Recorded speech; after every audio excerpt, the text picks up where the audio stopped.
In 2023, South African agricultural exports hit a record of $13.2 billion, up from around 4% on the year prior. But the operating environment during the year was not an easy one, with many headwinds facing the sector. These included load shedding, higher fuel prices, and concerns around the impacts of geopolitics, among other factors. And there are a couple of things that farmers and agribusinesses are complaining about, such as the persistent inefficiencies at the ports, road networks that are not really functioning well and are deteriorating, the railway lines that remain an issue. But we also see rising crime in rural South Africa, which is keeping the environment quite difficult to operate for many businesses. Over and above the usual concerns, the latest and more pressing one is the hotter than expected weather conditions in the country. There are concerns that the 2023-2024 summer plantings could be undermined by the lack of rain.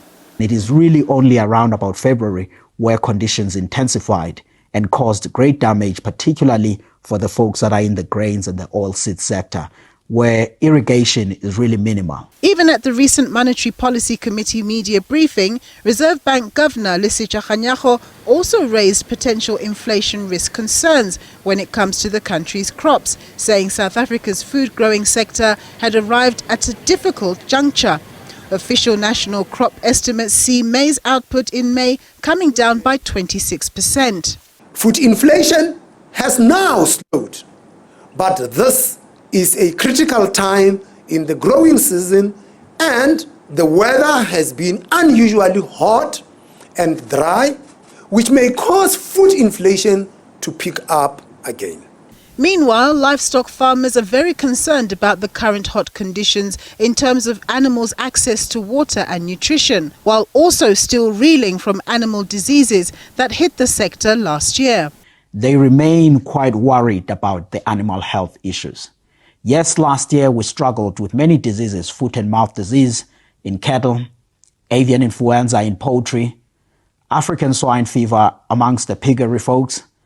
But these have also, to a certain extent, slowed or improved the conditions this time around. But I think the tail end effects of that are still there in the businesses, and the farmers are worried about some of those conditions. Agri-economists say while South African farmers are known to be nimble and adaptable to crisis situations, they argue that the need to address the country's specific structural challenges has now become even more urgent, given that they're already proving costly to the agricultural exporting sector.